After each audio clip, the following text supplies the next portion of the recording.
औज़ुबिल्लाहि मिनश्शैतानिर्रजीम बिस्मिल्लाहिर्रहमानिर्रहीम अल्हम्दुलिल्लाहि रब्बिल आलमीन अस्सलातु वस्सलाम अला खैरि खल्क़ि मुहम्मद व आलिहि तय्यबीन अत्ताहिरीन व लानतुल्लाहि अला क़ौमिज़ ज़ालिमीन। अस्सलामु अलैकुम। आज हम गुफ्तगू करेंगे एक ऐसे मौजू के बारे में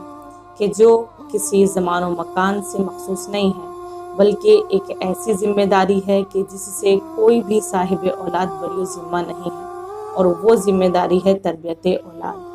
अल्लाह के बनाए हुए पाकीज़ा रिश्ते अज़दवाज के बाद जो ज़िम्मेदारी हमारे कांधों पर आती है, वो ज़िम्मेदारी है कि हम अपनी नस्ल की बेहतरीन तरीके से परवरिश करें। तरबियत औलाद पर मासूमीन अलैहिस्सलाम से बेशुमार रवायात वारिद हुई हैं,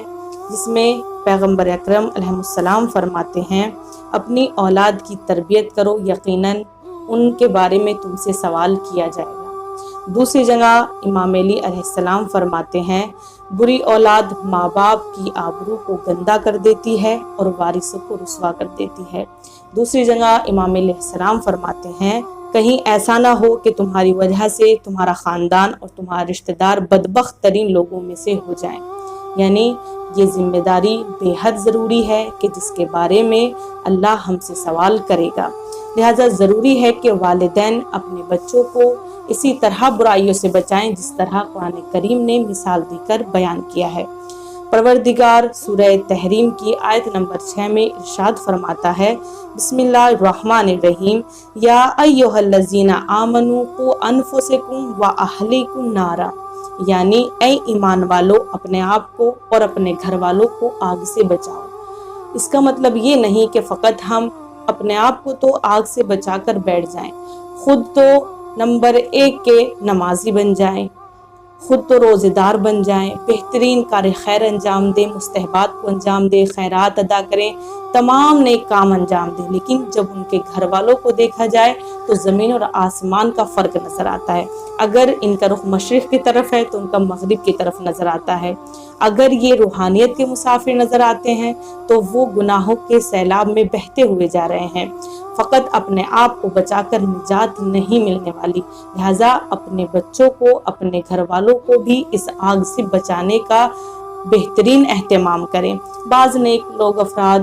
नेक अफराद ये कहते हैं कि हम क्या करें, हम तो बहुत ज़्यादा नसीहत करते हैं, कहते हैं, लेकिन हमारी बात नहीं मानते, तो क्या करें, हमारा कहने का फ़र्ज़ है। लेकिन इसका जवाब भी खुद कुरान मजीद ने इस मिसाल में लफ्ज़ आग से दे दिया कि अपने घर वालों को और अपने आप को आग से बचाओ। आप दुनिया में भी अगर आपके घर वाले या आपकी औलाद एक ऐसे रास्ते की तरफ जा रहे हो कि जहां आग रोशन हो और जिसका नतीजा जल जाना हो, तो क्या फ़कत आप उनको ये कहेंगे कि वहाँ मत जाना, जल जाओगे, उस रास्ते पे नहीं जाना, और आप बरी ज़िम्मा हो जाएंगे? हरगिज़ ऐसा नहीं। अगर आप हकीकी मोहब्बत करने वाले वालिदैन होंगे तो आप उनको फ़कत कहेंगे नहीं, बल्कि आप वो एहतमाम करेंगे, वो इक़दामात करेंगे जिसकी वजह से वो उस रास्ते से बच जाए। आपकी नींदें हराम हो जाएंगी, आपको सुकून नहीं मिलेगा जब तक आप उसको उस रास्ते से हटा ना दें। तो जब हम इस दुनिया की आग से बचाने के लिए इस कदर एहतमाम करते हैं, तो वो आग जो जहन्नम की आग है कि जिसके मुकाबले में दुनिया की आग तो कुछ भी नहीं है, वो आग की जिसके बारे में कोई इंतहा नहीं है, तो उससे बचाने के लिए हमें किस कदर एहतमाम करना चाहिए। वाक़ई ये औलाद हमारे लिए एक आजमाइश है। कुरान करीम में परवरदिगार इरशाद फरमा रहा है कि ये तुम्हारे लिए आजमाइश है। परवरदिगार आलम सूरह इंफियाल की आयत नंबर 28 में इरशाद फरमाता है, बिस्मिल्लाहिर्रहमानिर्रहीम, व आलमू अन्नमा अम्वालुकुम व औलादुकुम फितनतुन, जान लो कि तुम्हारा माल और तुम्हारी औलाद तुम्हारे लिए फितना है, यानी आजमाइश है। तो लिहाजा हमें इस आजमाइश में कामयाब होना है। दूसरी जगह सूरह तगाबुन की आयत नंबर 14 में परवरदिगार इरशाद फरमाता है, इन्ना मिन अज़वाजिकुम व औलादिकुम उदुव्वा लकुम फ़अहज़रुहुम, यानी बेशक तुम्हारी बीवियों में से और तुम्हारी औलाद में से बाज़ तुम्हारे दुश्मन हैं, लिहाजा उनसे होशियार रहो।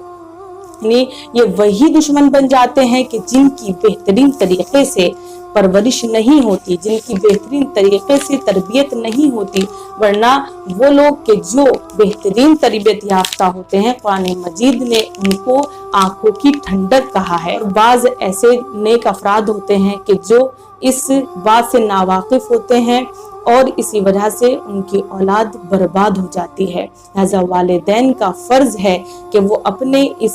ذمہ داری کو بہترین طریقے سے انجام دے۔ اگر ماں اپنی ذمہ داری کو محسوس نہیں کرے گی، اگر اس ذمہ داری کو صحیح طریقے سے انجام نہیں دے گی، جبکہ پہلا مدرسہ ماں کی آغوش ہے، لہٰذا وہ اپنے بچے کو بہترین تعلیم اور تربیت دے۔ اگر وہ دوسرے کام میں مشغول رہے، گھر کے کام میں مصروف رہے، باہر کے کام مشغول رہے، ادھر آنا جانا، دنیا کے تمام امور تو انجام دے، لیکن بچوں کے اوپر کوئی توجہ نہ دے، یا والد ہی تمام کام کو انجام دے لیکن اپنے فارغ وقت میں دوسرے کام میں مشغول رہے اور بچوں سے واقف نہ رہے، پھر ان بچوں کی تربیت اسی طریقے سے ہوتی ہے جیسے یتیموں کی ہوتی ہے۔ وہ غلط راہوں پہ نکل جاتے ہیں اور ان کی تربیت جب نہیں ہوتی تو ایسے ہی بچوں کے لیے کہا گیا کہ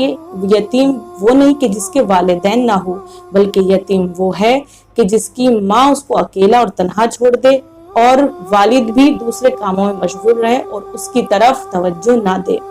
لہٰذا والدین کے لیے ضروری ہے کہ وہ اپنے بچوں کی تربیت کے لیے تمام امور کو انجام دے، جو بھی ان کے لیے جس طریقے سے جیسے ماحول مناسب ہو اسی کے مطابق ان کے لیے بہترین اقدامات کرے، کوششیں کرے، کاوشیں کرے، تاکہ ان کے بچے بہترین پرورش پائیں، جو دنیا میں بھی بہترین کام کو انجام دیں اور آخرت میں بھی کامیاب ہو جائیں۔ لہٰذا والدین کے لیے ضروری ہے کہ وہ ابھی سے عزم مصمم کریں اور ہمت سے کام لیں، تمام کوششیں، تمام کاوشیں، تمام جد و جہد جتنا ہو سکے کریں، تاکہ یہ جو اللہ نے حق اور ذمہ داری ہمارے اوپر دی ہے، یہ جو اللہ نے ہمیں حق دیا ہے، اس حق امانت کو بہترین طریقے سے انجام دے اور اس ذمہ داری کو بہترین طریقے سے انجام جس کو پروردگار عالم نے ہمارے اوپر عائد کی ہے۔ اگر وہ ایسا کریں گے تو انشاءاللہ وہ جلد ہی اپنے گھر کو اپنے خوشبودار پھولوں سے مہکتا ہوا دیکھیں گے اور امام زمانہ علیہ السلام کی فوج کے ایسے سپاہی تیار کریں گے جو عالمی حکومت کے قیام میں دلانہ کردار کی وجہ سے امام زمانہ کی فوج کے اول دستے کے سپاہی قرار پائیں گے۔ لہٰذا ہمیں ضروری ہے کہ ہم اس چیز پر غور و فکر کریں، اس ذمہ داری کو ادا کرنے کے لیے بہترین کام انجام دیں، بہترین اقدامات کریں، جس کی وجہ سے ہمارے بچے دنیا اور آخرت دونوں میں کامیاب ہو سکیں۔ ہم کوشش کریں گے کہ آنے والی ویڈیوز میں ہم بیان کریں گے کہ اسلام کے مطابق اولاد کی کیسے پرورش کی جاتی ہے اور کس طریقے سے اسلام نے بیان کیا ہے اپنے بچوں کی تربیت کی جائے۔ وآخر الدعوانا ان